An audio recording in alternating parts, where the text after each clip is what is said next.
as the engines are about to come to life here as we take a look at the Lucas Oil Ladder round number 1 top fuel, which features 4 pairs. Sean Langdon, the number 1 qualifier, and Antron Brown pick their lanes in their intensely competitive groups. On the other side, I'm looking at Doug Collette, the points leader, and J.R. Todd, Doug's newest teammate, who left Bob Vandergraaf. You better have air protection here today. 20 thou will knock you flat on your butt. 40 thou, wow, that'll just about do you in. And here comes that first group. And a flyby.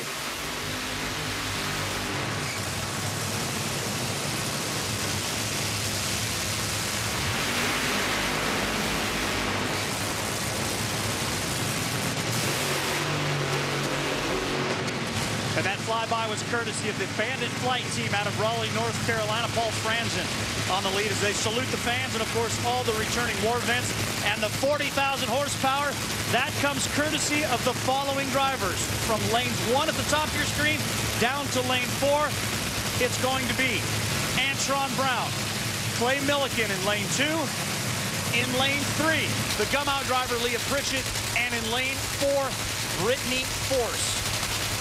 Brittany, who has top speed of the weekend so far at 325 miles an hour. Technically, yes, she still is the fastest of the Force family. Right now, the 2 cars that should advance based on qualifying numbers would be Antron and Brittany. As you mentioned, having that top speed time definitely helped her get in that number 5 qualifying position. But don't count out Leah Pritchett. Doug Cook, her crew chief right there, has had this car running pretty consistent this year and running some good numbers. Clay Milliken, Dexter Tuttle, they're still working on trying to keep it from hurting the parts. When it doesn't hurt parts, it runs pretty well. And what can you say about Antron Brown? He's just tough. Top 2 across the line move in to the semifinals. Who's it gonna be?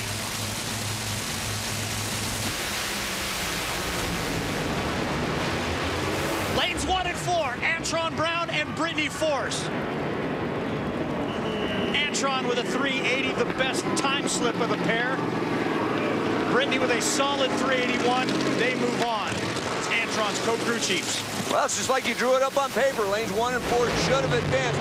You saw Clay Milliken, he had a cylinder out. As soon as he hit the throttle, that thing was going nowhere, right there. And then you saw Leah just shortly after that strike the tires, and as a result, Antron Brown and Brittany Force both made very nice runs to advance to the next round.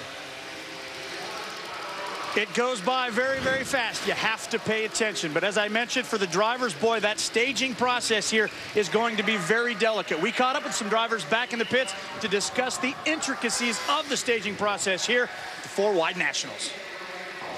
I like actually running the 4-wide race, being able to stage the car with 3 other guys because it puts more pressure on a driver. It's just not get in the car, see the light, drive it to the finish line and shut it off. No, you actually have to think. You actually have to think about what all 3 of the guys are doing and make yourself not mess up. You better perform at the top of the level because it's not just 1 of the guys, there's 3 guys. I like being able to rise to the occasion and try and turn on the wing lights.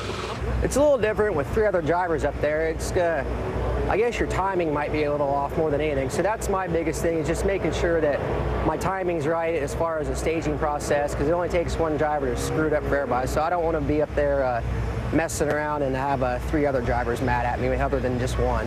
I've watched guys roll in and think they were in lane 3 when they were in lane 2, and they drove right through and red lighted because they forgot which lane they were in. Hey, the good will survive and the others, they'll go home. But it's exciting. Especially back